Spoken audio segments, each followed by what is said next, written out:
Peace and blessings, chosen ones. I hope everybody is having a wonderful Sha'Bat. Had a blessed week this week. A lot of us may have gone through similar challenges, but today we get a chance to live and to give thanks to the Almighty for allowing us to see another day and giving us another chance to fight. Because it is a fight. Every day we're at battle. And there are things that we must do in order for us to stay equipped, to have the energy to fight every single day.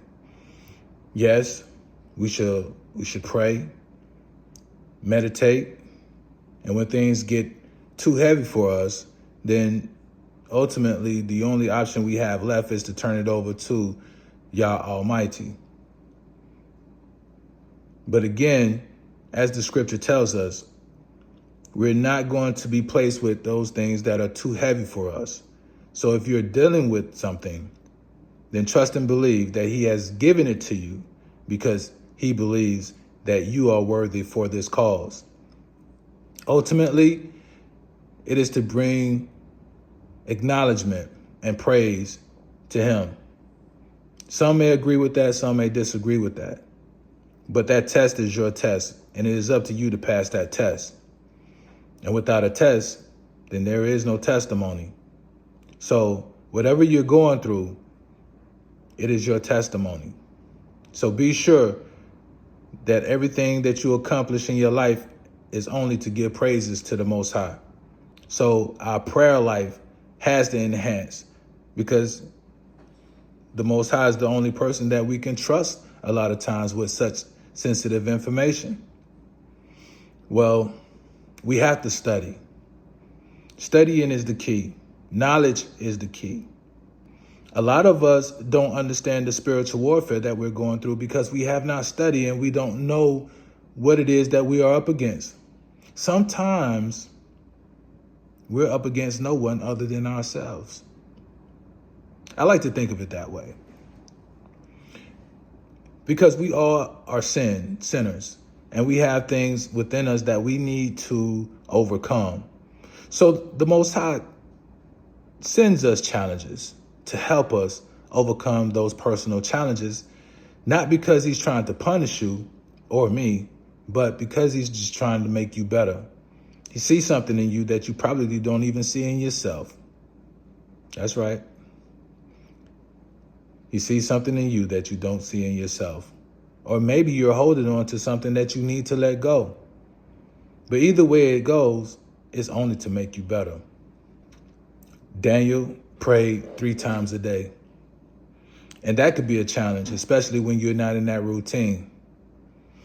And I like to think of it as, a way to really petition the Most High, because Daniel, he was going through some serious challenges when it comes to his spirituality.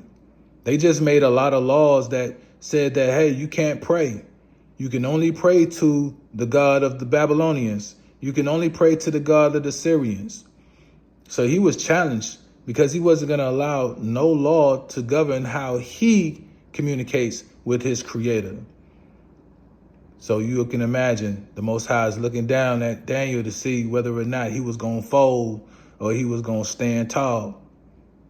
And he stood tall, not just in the lion's den and not just with the 3 Hebrew boys and facing the fiery furnace, but he stood tall in the written record as well as those moments that we probably don't even know anything about.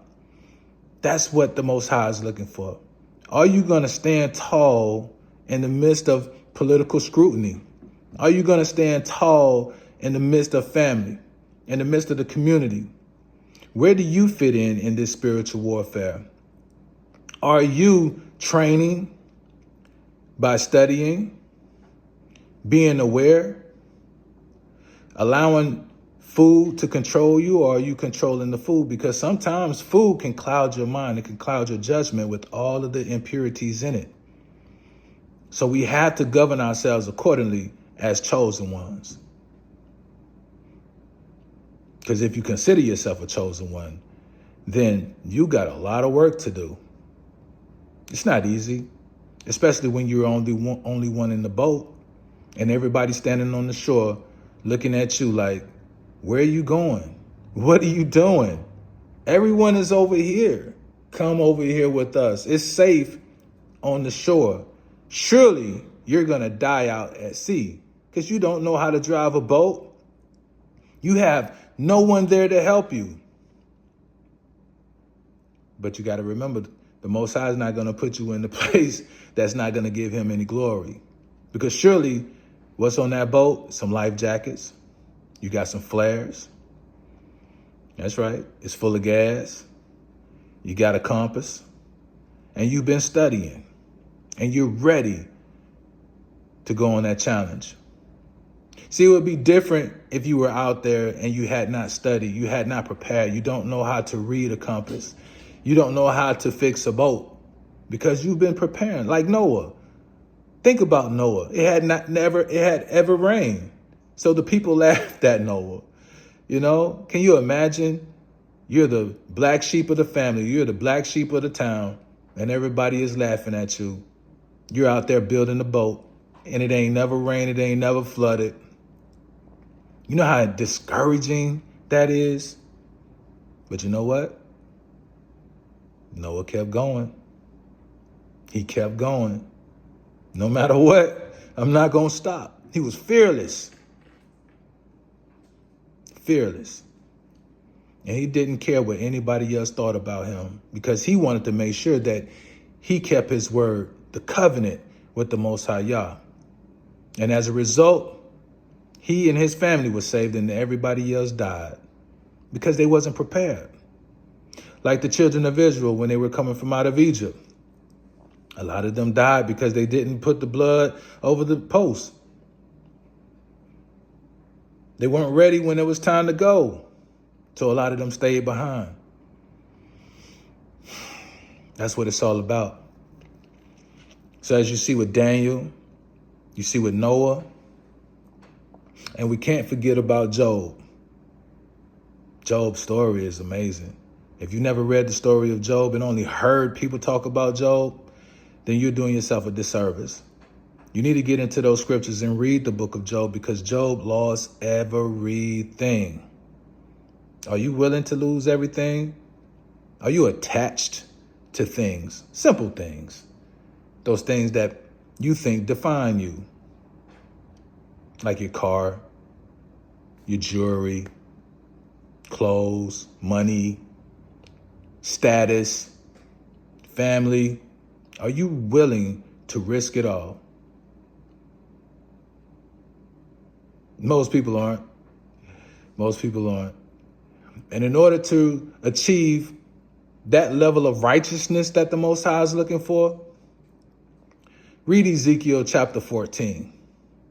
Read Ezekiel chapter 14, and I guarantee you, you're going to see what the Most High says about righteousness. You got to exhibit those traits of Noah, Job, and Daniel. Then and only then will you be ready. That's the type of soldier that the Most High is looking for. That's the character of a chosen one.